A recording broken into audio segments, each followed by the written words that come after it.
A topic that I usually try to stay away from is hair. But I'm starting to see a lot more in the conscious community that there's a lot of women wearing their natural hair. Some sisters just ain't getting it. They're not getting it. I want you to think about the technology that is involved in keeping you insane. My wife has curling irons and straightening combs. That's it. She has her own natural hair. There go that ass girl sign again. She has her own natural hair. And what you got to think about is the information that you receive from the sun. In a way, a woman's hair is her rose petals, her flower. You know, watch her bloom. That's what really makes you shine. And this is why, in an insane way, that you feel that buying hair from something else or putting products in your hair is going to make you bloom and make you shine. When you know for a fact that that is not your hair, whether you got the receipt for it or not. People feel as though we are attacking our women about their hair. And then a lot of people will say, well, my boyfriend likes my weave. He wouldn't even go out with me if I didn't have weave. Well, he just needs to stay a boyfriend. He does not need to be a husband. And why you women are out there shopping for boyfriends is beyond me. I mean, when you buy a car, you're purchasing a car. What happens when you're renting a vehicle? It's temporary. You really don't care what you got. You just need a vehicle for that moment. That's what a boyfriend is. Some people say a boyfriend graduates to a fiance and then to a husband. I don't know. That's what a friend does. A friend graduates into a fiance and a husband. But a boyfriend, you know, it's all about wordplay and it's all about thought process. Boyfriend and husband is the same as purchasing a car and renting a vehicle. You will get your uses out of it, or it's going to get its uses out of you. You don't know its maintenance. You don't know its history. It may break down. It may do well. It may get good gas mileage. It may not quite be what you want. But this is what I want to tell you about hair. Would you buy a house for $350,000 that only had artificial turf? And if people don't know what artificial turf is, that's the football fields that are used in the stadiums. They have a concrete platform, then they put this foam down, and then they staple and nail this artificial turf to the cement. And that's what the guys run on. They get something called rug burn from doing the ground game. That's why you always see them wearing reflective or shiny, sleeky material so that they can slide across that turf. You have to really think to yourself, well, people's like, well, I don't have to cut the grass and I don't have to buy fertilizer. And, you know, I have to do none of the maintenance that it takes to take care of grass.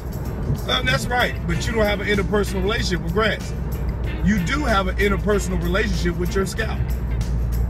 And the fact that underneath artificial turf is nothing but rocks, dirt, sand, fungus, moisture, I mean mushrooms, all sorts of crap, because one, the artificial turf is a chemicalized process. Two, the artificial turf keeps the natural soil underneath it from being exposed to the sun.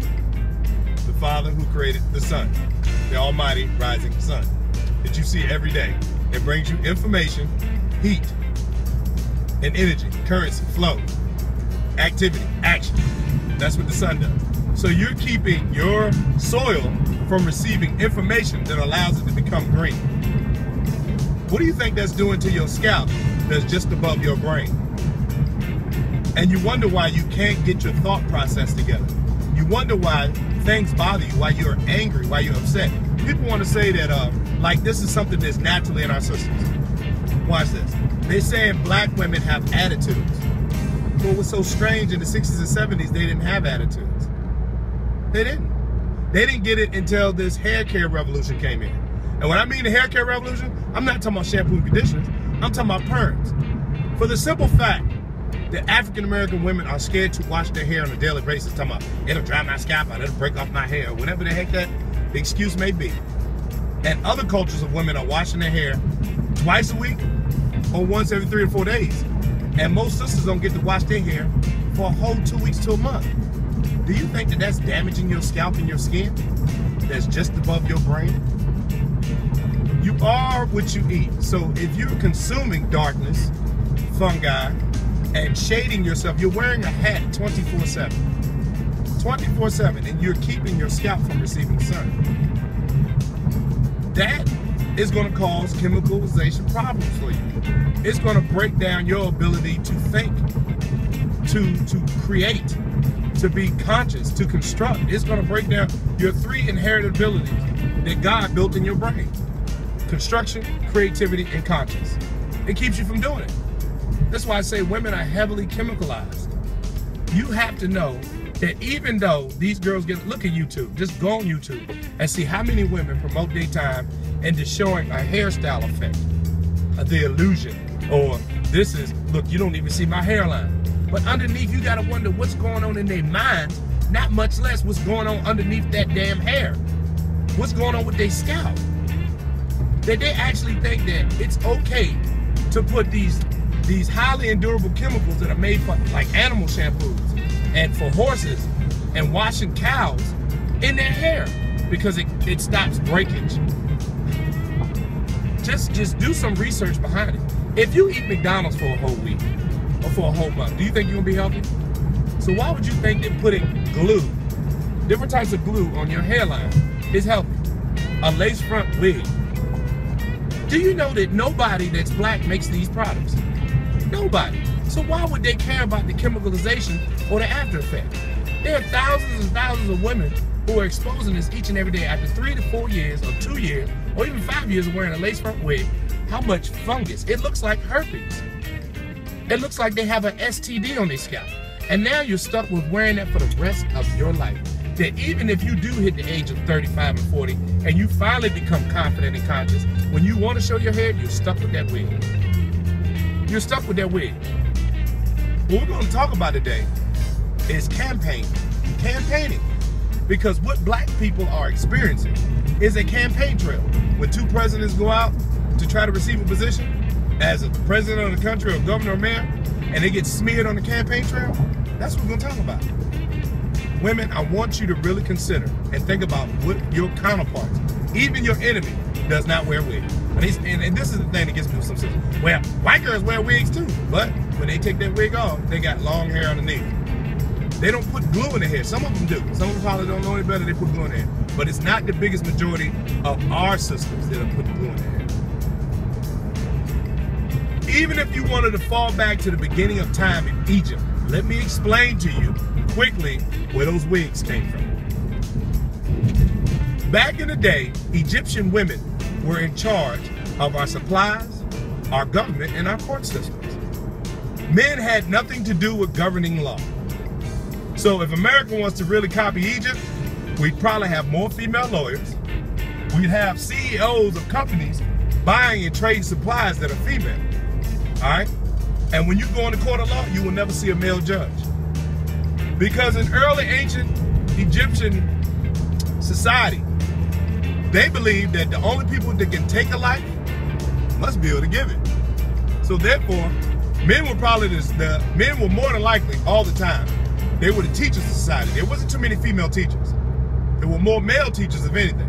When it came to the Navy and the military, all males. When it came to instructing young men on how to farm or hunt, all male society. So male's proponent was sustainment, construction, build, creation. Women's was buy and sell, trade value, dealing with law. So I'm explaining to you, when you have your 5 board members, if you look at your Supreme Court is somewhat how the Egyptian law system was set up. There was 5 women that sat on the board that were 20 years apart in age. The senior was in her 70s to 80s. The next woman underneath her was 50. The woman underneath her was 30. And then you had 2 women. There was a 20-year-old with a child that's married and a 20-year-old that was single.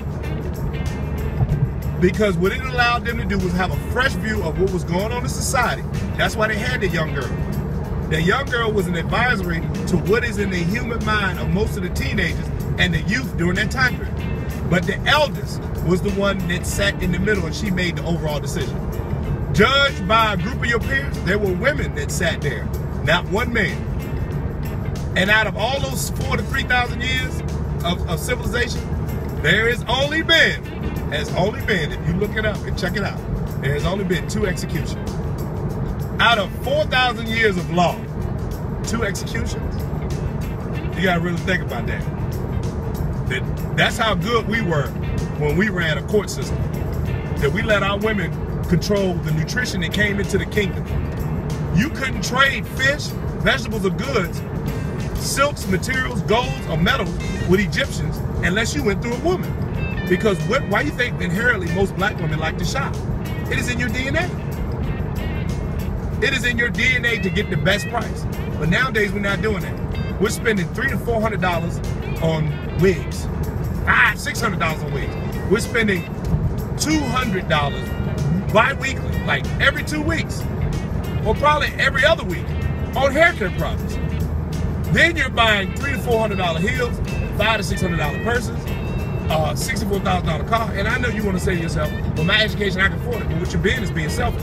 And then you're wondering why your community or your culture can't go ahead, because you're throwing money away to the same people that are campaigning to keep you down, that are having sex with your men, that are getting pregnant by your men, that are making you look foolish because you're trying to have their hair. Egyptian women used to wear wigs. Back to my point, stay on target. The wigs that they used to wear were the elders that passed away, because they believed that when they sat on the court, that power, it was more like a helmet than it was a wig. That it was a helmet of power, like Magneto and the X-Men. That the Supreme Court justice or the senior figure, they will always wear the person that's passed away. So if I serve on a board as the Supreme Court judge and I pass away at 90, when I'm mummified, they will remove my hair. You see some Egyptian females that have hair when they're mummified and some that don't. And of course, your hair is still growing in death. But a lot of them, they would take that hair off and they would make a wig, a very short Chinese cut wig like the salt and pepper hairstyles back in the day. That wig was put onto their hair with honey. With honey. Because it was to the predecessor who was in front of her that used that wig. Then when she dies, her hair is taken off, turned into a wig, and is put onto the next Supreme Court woman head with honey. You understand what I'm saying? So they didn't use glue. You understand? And most of it was just for a court appearance or for anything that they did in the judicial, the legislative branches of Egyptian government. But our women are wearing it for vanity. They're wearing it to fool men. They're wearing it to keep other women from talking shit or make other women feel bad. Think about how much money you spend every 2 weeks, whether you got a master's or doctorate, that you can give to a charity, that we can make our own schools just from the haircut products that our women buy. If there's 1.8 million men in the world and 3.7 million women, and out of those 3.7 million women, let's say that 1.5 million of them are buying hair, nails, wigs, glues, treatments, conditioners, and shampoos, equaling about maybe $500 a month. Then you take $500 times 10 months. That's $5 grand. Almost. You know what I'm saying? That's $5 damn grand. Then you add another 2 months to it. That's $6,000 a year. Now imagine 1.5 million women dedicating $6,000 a year. That is $6 billion toward education for our youth, our own private schools. But you would rather be selfish and use it for vanity. My next topic, because I'm not going to give y'all a 30-minute video. I'm going to make sure I break these down in 15-minute quarters. But what we were talking about was African-American hair and how we're damaging our women. Ladies, like Dr. Phil Valentine said, our black women are the Alexandria library of our DNA. And if you ain't figured it out by now, you have absolutely nothing in your gene that suggests that we came from apes. Matter of fact, there's more stuff that shows that you either came from the water or the ocean than anything. Now, am I saying that black folks are mermaids or we came from the city of Atlantis? All I'm simply saying that it's in the DNA of our origin. You notice we ain't hairy like that. And the only time you'll find a hairy brother is when he's got some white in his bloodline or further down in his family. Black people ain't hairy like white folks. You also know that fish ain't hairy neither. Mammals that swim ain't hairy neither. You know, that's another point. But women, you are blocking your scalp from receiving information from that so-called rising sun. Heru, the thing you call Jesus. All right, that rose on the third day. All right, he got up. Take care of yourself. Fuel your body with nutrition, vegetables, fruit, water. Fuel your body with exercise, activity. Energize your cells because you birth what's left. The reason why our kids are going crazy is because our women are crazy. So that means that embryo or that seed that you're developing is faulty. You're developing a car or a human that needs a recall because you're chemicalizing yourself with the tampons, with the lotions, the deodorants, all the sprays. You're not, come on, man. Women naturally, after soap and water, smell good. It's called a pheromone. You have a natural pheromone. You have a natural pheromone that men are attracted to, as long as you wash. And that includes washing your hair daily. If you don't believe me, ask some of these conscious sisters out here how to take care of natural hair. Look that up. Hey, y'all have a good morning. My next topic is going to be on the campaign trail. Peace.